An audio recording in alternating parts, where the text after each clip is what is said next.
भारत नाम नेहाद जमहूरियत के लबादे में छुपी एक दहशतगर्द रियासत है जो जबर, जुल्म और इंसानी हुकूक की पामालियों पर कायम है। मार्च और अप्रैल 2025 के वाक़यात ने भारत के भयानक चेहरे को मज़ीद बेनकाब कर दिया है। भारत के तूलो अर्ज़ में रियासती जुल्म के खिलाफ एहतजाजी तहरीकों ने यह वाज़े कर दिया है कि भारत का जमहूरी ड्रामा सिर्फ एक धोखा है जिसके पीछे इंसानियत का खून पीने वाली एक सफाक आमरीत छुपी बैठी है। शुमाल मशरकी रियासत मणिपुर में भारतीय हुकूमत मुकामी कबाइल को उनकी ज़मीनों से बेदखल कर रही है।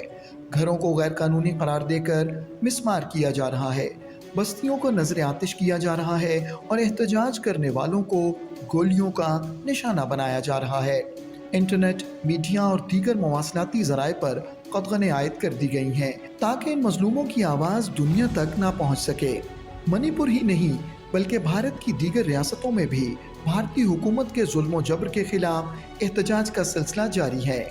नागालैंड, आसाम और झारखंड में भी सूरत हाल मुख्तलिफ नहीं। नागा कौम अपनी खुद मुख्तारी के मुतालबे पर डटी हुई है।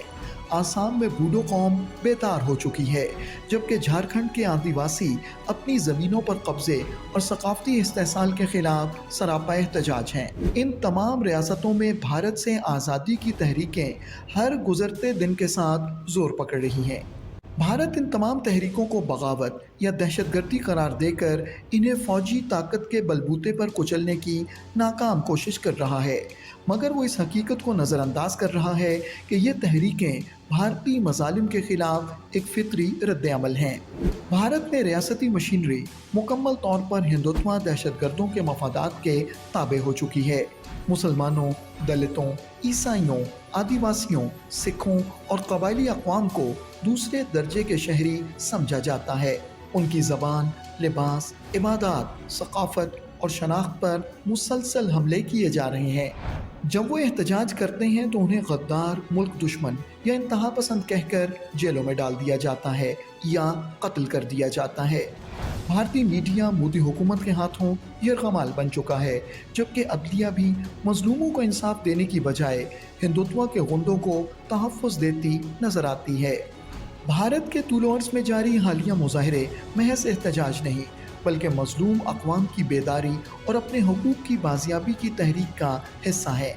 ये भारत की इस पॉलिसी के खिलाफ बगावत है जो एक कौम, एक ज़ुबान, एक मज़हब के नारे की आड़ में अक़लियतों को ख़त्म करने पर तुली है। हालिया वक्फ तरमीमी बिल दरअसल भारतीय और कश्मीरी मुसलमानों की मजहबी, आइनी और तारीख़ी शनाख्त पर मुनज़्ज़म हमला है, जिसके ज़रिए भारतीय हुकूमत ने लाखों एकड़ वक्फ इमलाक पर कब्ज़े का रास्ता हमवार करते हुए वक्फ बोर्ड के इख्तियारात महदूद कर दिए हैं और मुसलमानों की इन इमलाक को हथियाने की राह खोली गई है, जिससे मुसलमानों की इबादतगाहें, मदारस और फलाही इदारे बुरी तरह मुतासिर होंगे। मोदी हुकूमत ताकत के ज़ोम में एक मखसूस नज़रिए और मफाद के तहत अक़लियतों और मज़लूम अक़वाम को ताकत के ज़ोर पर खामोश करवाने की कोशिश कर रही है, मगर आज की तहरीकें ये पैगाम दे रही हैं कि ये मज़लूम अब खामोश नहीं रहेंगे। इनकी जद्दोजहद भारत के सियासी नक्शे को बदल कर रख देगी। वो दिन दूर नहीं जब आज़ादी की ये तहरीकें भारत के टुकड़े टुकड़े कर देंगी और ये सब कुछ भारत की अपनी पॉलिसियों और नाइंसाफ़ियों का नतीजा होगा।